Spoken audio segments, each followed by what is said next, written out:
Assalamu алейкум, урматтуу телегөрүүчүлөр. Аламдардын жаратуучусу Алла Таалага чексиз шүгүрлөр болсун. Сүйүктүү пайгамбарыбыз Мухаммад саллаллаху алейхи вассаламга Алла Тааланын саламы жана салаваттар болсун. Урматтуу мусулмандар, Алла Тааланын мээрими силердин бардык ушу көрүп жаткан телегөрүүчүлөрдүн үйүндө болсун. Баарыңарга Алла Тааланын мээримин, бакубат жашоосун каалайбыз. Ошондой эле ар бир үй бүлөдө, ар бир момунда Алла Тааланын берген бекем ыйманы жүрөгүндө бекемдей берсин. Урматтуу мусулмандар, биз бүгүн буюрса, Кудай Таала кааласа, ушул диндеги же болбосо жашоодогу Кудай Тааланын берген жеңилдиктери туурасында сөз кылмакчыбыз.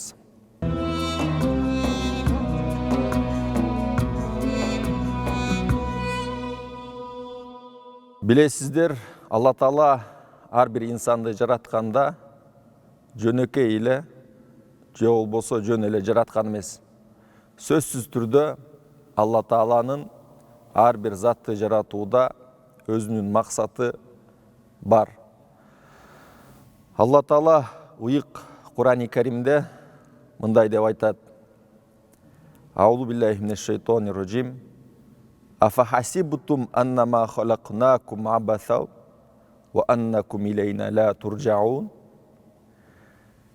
Силер ойлойсуңарбы, биз силерди жөн эле жаратып койдук деп? Эч кандай максатсыз, жөн эле жаралып, кайра тирилип, же болбосо жеп, ичип эле гана жүрүү эмес. Ва аннакум илейна ла туржаун. Силер менин алдыма кыямат күнү кайра кайтып келбейин деп ойлойсуңарбы? Деп Алла Таала кайрылат. Ошондой эле билесиздер, Алла Таала Кур'ани Каримде мындай деп дагы айткан: Ва ма халактул джинна вал инса илля лиябудун. Мен инсандар менен жиндерди өзүмө гана сыйынууш үчүн жараттым деп Алла Таала айтат. Же болбосо ибадат кылыш үчүн деп жараттым деп айтат. Сыйынуу же болбосо ибадат кылуу исламда мааниси өтө чоң жана терең. Ислам дини ар бир мусулман кайсы бир кылган иши үчүн Алла Тааланын сообун, Алла Тааланын ыраазычылыгын ниет кылган болсо, сөзсүз түрдө ошол кылган нерсеси үчүн Алла Тааладан сооп алат. Бул ислам дининде ибадат деп эсептелинет. Алла Таала башка бир аятта мындай деп айтат: Ва ма арсалнака илля рахматан лил аламин.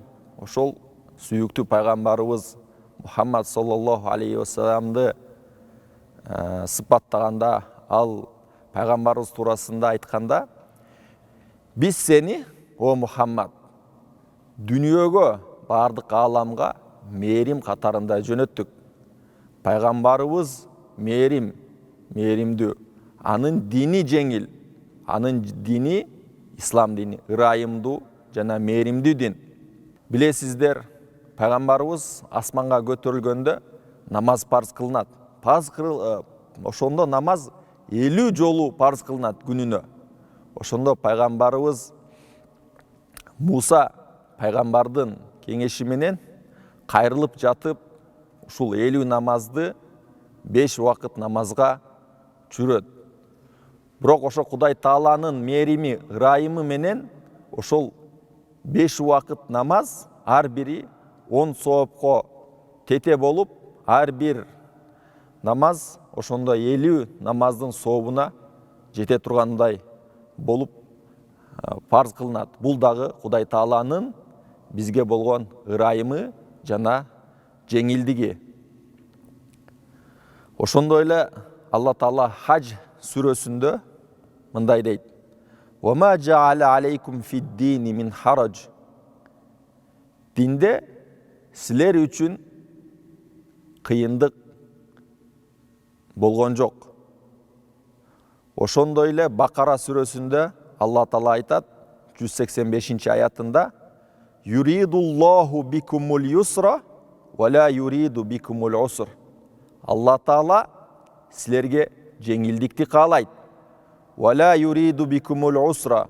Силерге Алла Таала оордукту, кыйындыкты каалабайт. Бул бизге парз кылынган Кудай Тааланын милдеттери, бул адамды кандай абалда ошо жаратуучу Алла Таала жакшы билет өзүнүн пендесин, эмнени кыла алат, эмнени кыла албайт. Ошондуктан бир ошол Кудай Тааланын парз кылган мисалдарынан ажылыкты айтсак болот.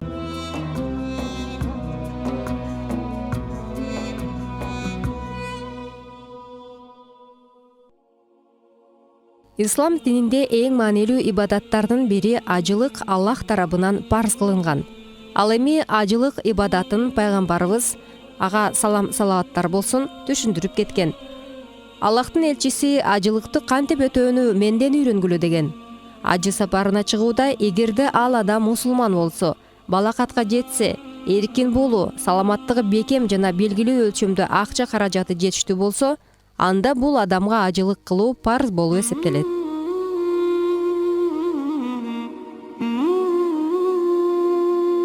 Ихрам бул ажылык жана умра үчүн атайын даярдалган кийим болуу менен бирге, башка убакыттарда адал болгон кээ бир нерселерден ажылыкка же умрага ниет кылуу оолак болуу деп түшүнүү керек. Эркектер кийип жүргөн кийимдерин чечип, тигүүсү жок изар жана арида деп аталган 2 бөлүктөн турган ак түстөгү ажылык кийимин кийишет. Аялдар болсо өздөрүнүн кийимдерин кийип, ажылыкка же умрага ниет кылышат. Ихрамга кирерден башта гусул алуу сүннөт болуп эсептелет. 2 рекет намаз окулат. Бул нафил намаздын 1 рекетинде Фатиха жана Кафирун сүрөсү, 2 рекетинде Фатиха сүрөсү менен Ихлас сүрөсү окулат. Намаздан кийин ниет кылынат.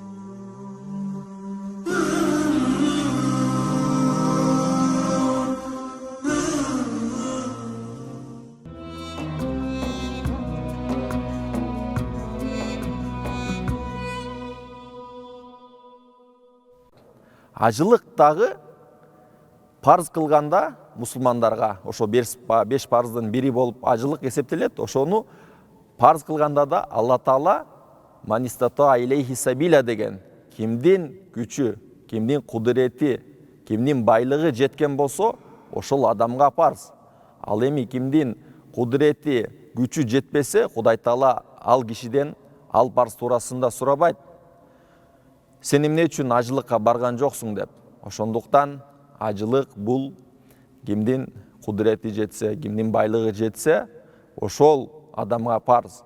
Ошол адам эгер мүмкүнчүлүгү, кудурети, байлыгы туруп, ажылык кылбай койгон болсо, ошондо Кудай Тааланын астында жоопко тартылат. Ошондой эле ушул динибиздеги жеңилдик туурасында сүйүктүү пайгамбарыбыз Мухаммад саллаллаху алейхи ва салламдын хадистерине токтолсок. Ан Аби Хурайрата радияллаху анху анин набийи саллаллаху алейхи ва саллам кала: инна дина юсрун ва ла юшадда дина ахадун илля галаба. Бул хадис Абу Хурайрадан риваят кылынат. Пайгамбарыбыз саллаллаху алейхи ва саллам мындай деп айткан: чындап эле дин, ушу ислам дини, бул жеңил дин. Вала юшадда дин ахадун илля галаба. Эгерде ким ушул динде аша чаап чыга турган болсо динден, сөз түрдө бул жакта баякы динден мындай басымтуу болуп, бул өзүнө оордукту, түйшүктү туудуруп алат деген маселе жаралат. Ошондой эле дагы бир сүйүктүү пайгамбарыбыздын хадисинде Айша энебизден риваят кылынат: ма хайяра Расулуллахи саллаллаху алейхи ва саллам байна амрайни илля ихтара айсарахума ма лам якун исман. Айша энебизден айтат, бул хадис айтылат, пайгамбарыбыз саллаллаху алейхи вассаламды сыпаттайт. Пайгамбарыбызга эки иш алдында бир тартууланган болсо, сөзсүз түрдө пайгамбарыбыз ошол эки иштин жеңилин тандаган деп пайгамбарыбызды Айша энебиз сыпаттаган. Ошондой эле Жабир радиаллаху анхудан риваят кылган хадисте, андан Алла разы болсун, ал киши айтат: "Кола инналлаха лам ябаасни муаннитан вала мутааннитан, валакин баасани муаллиман муяссиран." Пайгамбарыбыз саллаллаху алейхи вассалам айтат: Алла Таала мени кыйындата турган, атайын бир кыйынчылыкты жаратыра турган пайгамбар катары жараткан жок.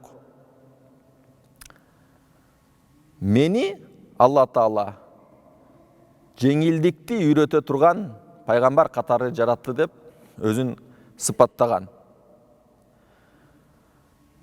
Ошондой эле сүйүктүү пайгамбарыбыз Мухаммад саллаллаху алейхи вассаламдын мындай дагы куттуу хадиси бар: "Яссиру ва ла туассиру, башширу ва ла тунаффиру."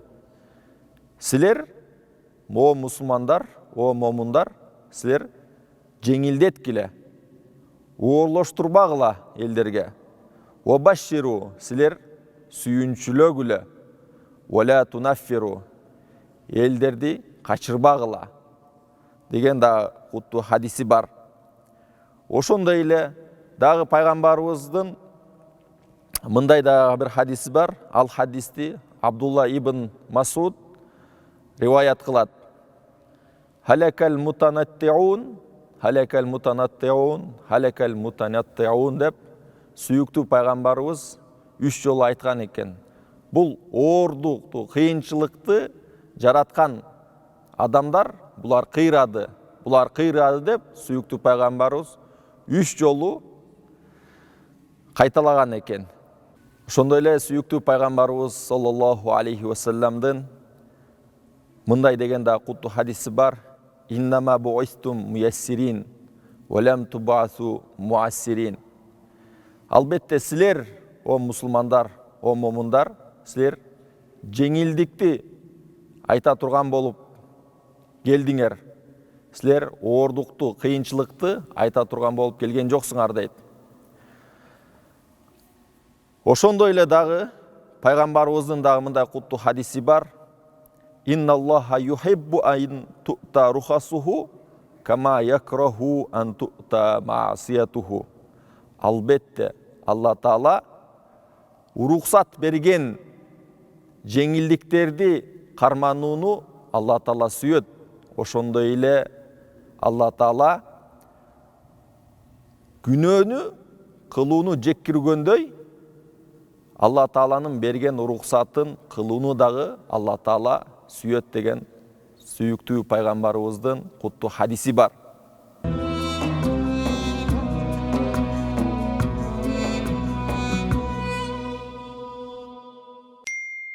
Нурчулар деген кимдер? Биздин коомчулукта дегеле биз Орта Азия дейбиз, Ханафи мазхабын тутунабыз, Ахлу сунна вал жамаанын ичинде. Бирок ошол Ахлу сунна вал жамаанын ичинде исламга, динге кызмат кылгандагы топтор бар, ар кандай фонддор бар, билесиздер. Ошол деле бул топтагы ушул ислам үчүн кызмат кылган топ. Бул негизи башталышы ошо Туркияда башталган, түптөлгөн. Анын бир нече түрү болушу да мүмкүн. Ошондуктан бул жакшы эле топ, биздин динибиз үчүн кызмат кылып жаткан топтордун бири өлкөбүздө. Шашылыш түрдө документтерди даярдоо үчүн дарыгерге акча берсем болобу? Албетте паракорлук деген эмне? Сөзсүз түрдө бул суроо ошол жаатта болуп жатат. Себеби кайсы бир милдетин аткара турган кызматка кандай бир туура эмес акчанын төлөнүшү бул паракорлук болуп эсептелинет. Себеби мындай учурда медицина тарабынан боло турган болсо, ал дарыгер сөзсүз түрдө өзүнүн тыянагын чыгарыш керек.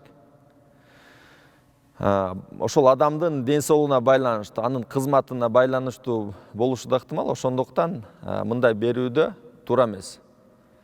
Ошондуктан муну тездетүүнүн ичинде акча берүү туура эмес болуп эсептелинет. Шахмат ойносо болобу? Эми шахмат тууралуу аалымдардын мындай кайчы пикирлери бар. Эгер кумар үчүн эмес, мээни өстүрүү, тактиканы үйрөнүү, ошол жаатта ойной турган болсо, уруксат деп айткан аалымдар бар. Ошондуктан ар бир адам ойноп жатканда сөзсүз түрдө абалын караш керек жакшылап. Эгер баягы кумар иретинде болбосо, уруксаттан да. Курмандык чалууда биринчи ата-энемдин атынан курмандык кылуу керекпи? Билесиздер, курмандыкты мүмкүнчүлүгү бар адамдар союшу керек. Бирок бул жерде ниет маанилүү. Эгер ошо ата-энесинин ниетин кылса жакшы болот. Бирок курмандыкта сөзсүз түрдө бир адамдын ниети сөзсүз болушу шарт. Бир жалпы үй бүлө эмес, мисалы бул жылы сое турган болсо атасынан, кийин балким энесинен, балким 3-чү жылы өзүнүн атынан. Анан жалпы үй бүлөнүн атынан деген кичине чоңураак болуп калат. Ошондуктан ниети тагыраак кылыш керек. Төрөт үйүндө башка аялдын уулун эмизгем, башка баланы эмизүү туура эмеспи? Туура жашообузда, коомчулугубузда сүт эмизүү деген бар. Башка бирөөнүн баласын эмизүү. Бул жаатта эгер ошол төрөт үйүндө кайсы бир эне башка бирөөнүн баласын эмизген болсо, анда сөзсүз түрдө муну күйөөсү бардыгы билиши керек. Себеби шариаттын өкүмү буга байланыштуу болуп калгандыктан сүт эмизүүдө дагы бир өкүмдөр бар. Себеби ошол бала деп коелу, мисалы үчүн уул бала, эркек бала башка бир аялдан эмген болсо, анын кызы бар боло турган болсо, ошол кызга үйлөнүүсү, аны менен баш кошуусу арам болуп калат. Ошондуктан мындай маселеде сөзсүз түрдө күйөөсүн айтуусу керек. Себеби билбей дагы алам деп кала турган болсо, буга шариятыбыз жол бербейт. Ошондуктан күйөөсүн айтып, ушу эмизген аялдын күйөөсүнө дагы айтып, бардыгы кабардар болушу керек бул маселеде. Махр белгиленбестен кыйылган нике жарактуубу? Албетте, кайсы бир учурда ошол махр дейбизби, калың дейбизби, айтылбай нике кыйылган болсо, нике дурус. Бирок үйлөнгөн адам сөзсүз түрдө махрды же болбосо калыңды берүүсү керек. Шариятыбызда бар, махр мисил деп коет. Ошол кыздын эжеси, сиңдиси дегиле ошо жакын туугандары кандай калыңды, кандай махрды, кайсы убакта, кайча деңгээлде алышкан, ошону берүүсү керек болот ошол үйлөнгөн жигит. Ал эми нике дурус бойдон эсептелинет. Ата-энеге арак ичүү арам деп айтууга болобу? Албетте, ислам дининин буйрук же болбосо буйруган нерселерин башка бирлөргө жеткизүү ар бир мусулмандын парзы.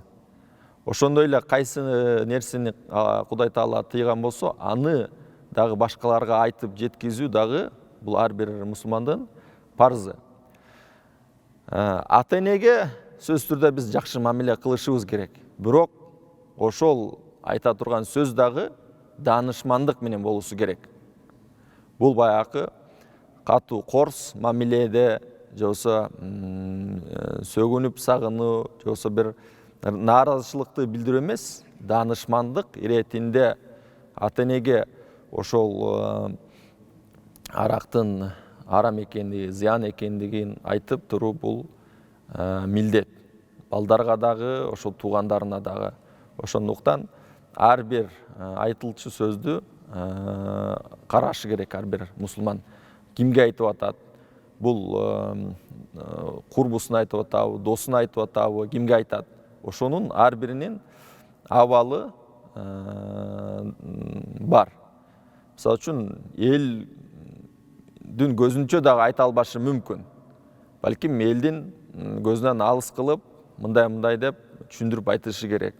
Досуна деле, балким кызматчысына деле айтышы мүмкүн, мисалы үчүн жетекчилер. Же болбосо кызматчы деле жетекчиге дагы өзүнө ылайыктуу деңгээлде айтышы мүмкүн. Ошондуктан жакшылыкка чакыруу, жамандыктан тыюу ар бир мусулмандын милдети. Ошону ар бир мусулман даанышмандык менен жеткизүүсү керек.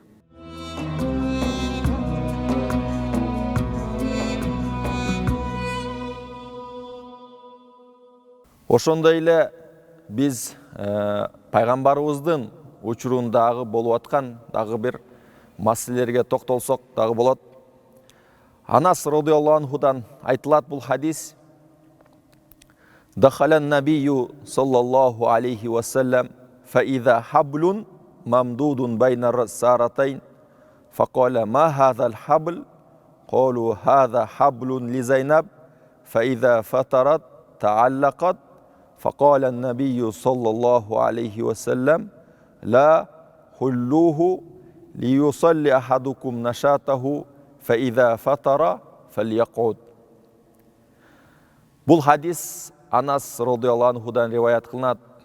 Сиздер билесиздер, Анас радhiyallahu анху пайгамбарыбыздын жанында 10 жыл кызмат кылып жүргөн сахаба. Пайгамбарыбыздын үйүндө, мечитте дегиле жашоосунда кандай абалда болгон, кандай мамиледе болгон, кандай бизге ушул динди үйрөткөнүн сыпаттап жатат. Бул жерде пайгамбарыбызды сыпаттап жатат. Пайгамбарыбыз бир күнү мечитке кирсе, ошол үйүндөгү мечитке эки устундун ортосунда бир жип тартылып турган экен. Ошондо пайгамбарыбыз айтат: "Ма хазал хабл?" Бул эмне деген жип?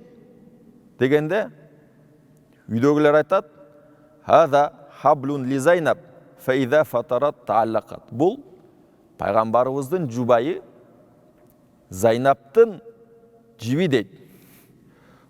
Бул эгер ошо намаз окуп атып чарчап кала турган болсо, чарчап калганда ошол жипке асынып калчу экен, карманып.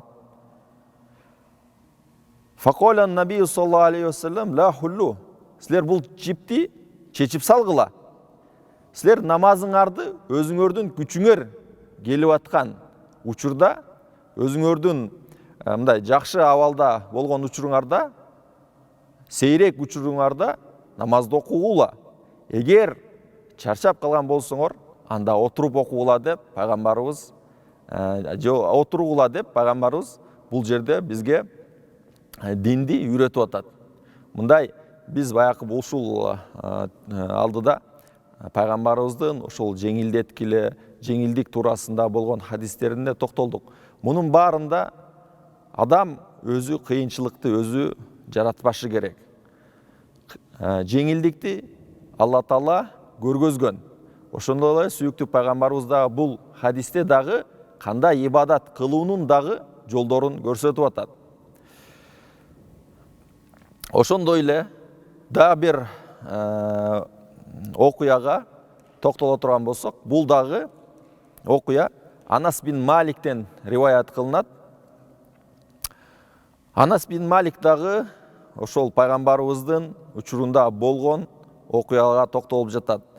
Jaa thalasatu rahdin ila buyuti azwajin nabiyyi sallallahu aleyhi ve sellem yes'aluna an ibadatin nabiyyi sallallahu aleyhi ve sellem. 3 топ адам келип пайгамбарыбыздын үйүнө пайгамбарыбыздын кандай ибадат кылат деген суроолорун беришип алар отурушат. Фаламма ухбиру кааннахум тaqalluha. Пайгамбарыбыздын кандай ибадат кыла турганын бул 3 топко айтып бергенде, булар алымсынбай пайгамбарыбыздын ушу кылган ибадаттарын аз деп эсептегендей мындай сөздөрүн улашты. Wa ayna nahnu minan nabiyyi sallallahu aleyhi ve sellem qad ghafara lahu ma taqaddama min zambihi wa ma ta'akhkhar. Пайгамбарыбыздын күнөөлөрү, мурунку да, кийинки да күнөөлөрү бардыгы кечирилген. Биз анын алдында биз кимбиз деген бир сөздөрдү булар айтып жатышты. Faqala ahaduhum ama ana fa inni usalli layla abada. Ошолордун бирөөсү туруп мынтип айтты. Мен түнү бою намаз окуймун. Уктабаймын деди. Wa qala al-akhar ana asumu ad-dahra wa la uftir.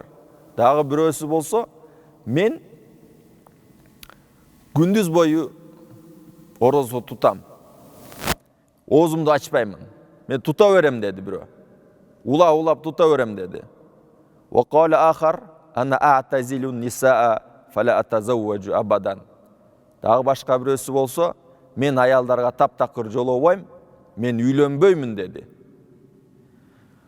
Фажаа Расулуллахи саллаллаху алейхи ва саллям илейхим. Ошондо сүйүктүү пайгамбарыбыз Аллахтын элчиси аларга келип, факала антумул лазина культум каза ва каза. Силер айттыңарбы? Мына ушундай сөздөрдү деп аларга пайгамбарыбыз кайрылды. Ама валлахи инни ла ахшакум лиллахи ва атқакум лаху. Мен Алла Таала менен ант ичем. Мен силердин алдында Алладан корккон эң адам, ошо Алладан корккон адам менмин. Алладан астында эң таква силердин алдыңарда менмин. Лекин асуму ва уфтир. Бирок мен болсо орозо тутам, оозумду ачамын. Ва усалли ва аркут. Мен намаз окуйм, ошондой эле мен уктаймын. Ва атазавважу ниса. Мен үйлөнөмүн, үй бүлө курамын.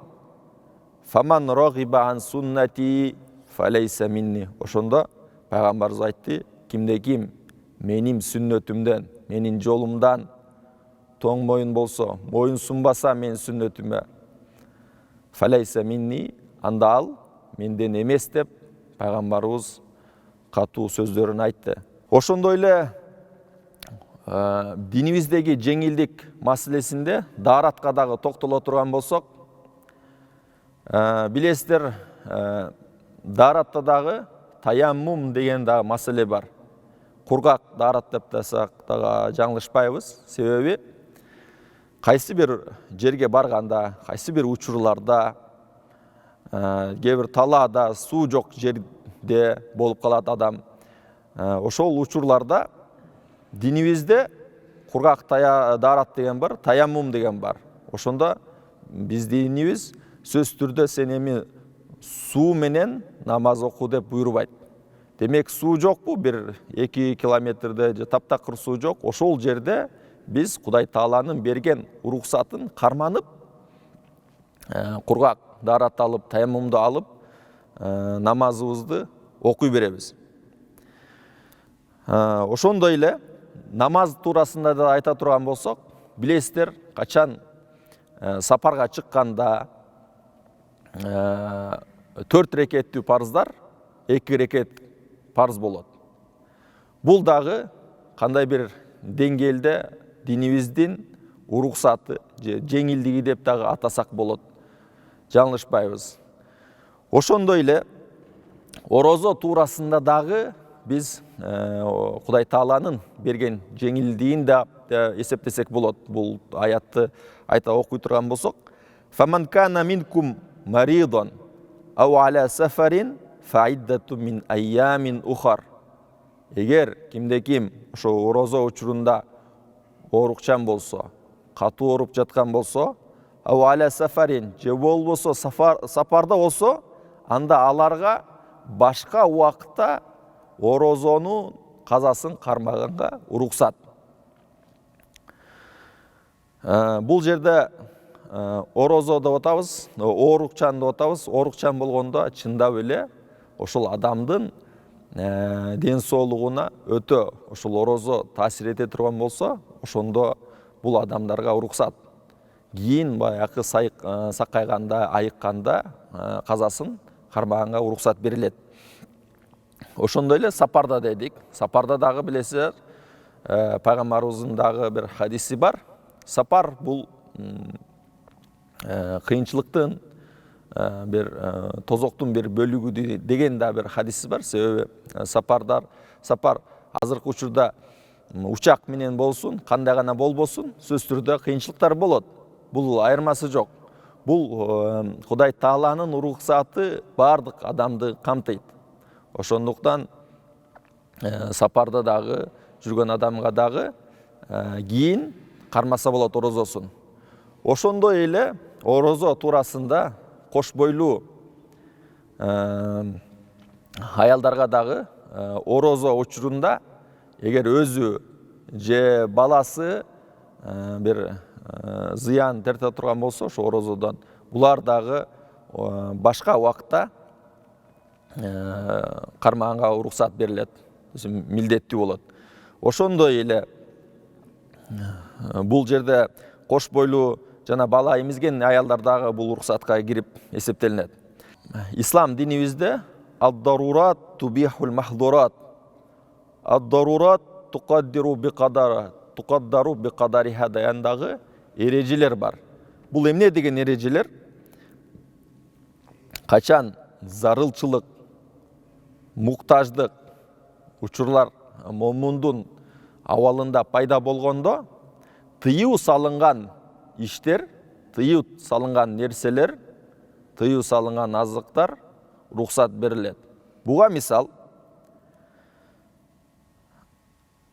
бир адам чөлдө баратып, жегенге эч нерсе таппай калды. Ошол учурда чочко бар, чочконун эти бар. Биз билебиз, чочконун эти же дагы кайсы арам жандык болбосун, булар арам, дайым арам. Бирок өлүм учуру келип калганда, ошол учурда жетиштүү гана деңгээлде, курсагын тойгузуу эмес, жетиштүү деңгээлде гана ошол уруксаттан пайдалануу болот. Демек, жетиштүү деңгээлде ошол чочконун этинен жегенге уруксат берилет. Дагы бир мисал, сиз учуп баратасыз бир жерде, учакта же башка кайсы жерде, суусундуктан таптакыр эч нерсе жок. Алдыңызда бир эле шарап же болсо ошол арам кыйылган, арам болгон ичимдиктер бар. Ошону ичпесеңиз таптакыр болбой калды. Ошондой учурда гана жетиштүү деңгээлде ичкенге уруксат берилет. Дагы бир мисал, коомчулугубузда ошол дары дармектер бар. Бирок кээ бир дары дармектерде аналогы деп коебузбу, таптакыр жок. Сөзсүз түрдө ал бир дарыда зыяндуу чочконун бир кошулмалары, дагы башка ошол исламда, шариатта тыюу салынган азыктар болушу мүмкүн. Ошолордон башка дары жок болсо, ден соолук үчүн ошондой курамдары бар дарыларды колдонууга динибиз, шариатыбыз уруксат берет. Бул дагы кандайдыр бир деңгээлде шариатыбыздын берген уруксаты. Бул учурларда биз жок, таптакыр мындан баш тартабыз деген дагы болбойт. Себеби динибиз, шариатыбыз бардыгы уруксат берип атат. Ошол уруксат дагы өз ченеминде болгондуктан биз ошол уруксатты пайдаланабыз абзел. Уруксат туурасында, ошо жеңилдик туурасында Biz жогоруда сүйүктүү пайгамбарыбыздын хадистеринен айттык. Ошондой эле Кур'ан-ы Каримде айтылган уруксаттарды айттык. Ошол уруксаттарга дагы бир чектөөлөрдү алымдар киргизишкен. Ошол уруксаттар бул баягы сөзүмдүн башында айттык. Уруксат дегенде баягы 5 парз намазды 4 же 3 же 2 кылуу деген эмес. Бул уруксаттар Кур'ан-ы Каримге, пайгамбардын сүннөтүнө каршы болбош керек. Ошондой эле ошол уруксаттар, ошол жеңилдиктер Кур'ан-ы Каримден, сүйүктүү пайгамбарыбыздын хадисинен алынышы керек. Ошондой эле ошол жеңилдиктер Кур'ан менен сүннөттүн негизги принциптерине каршы келбеши керек. Эгер ушул негизги эрежелер так сакталган болсо, албетте жакшы болот. Себеби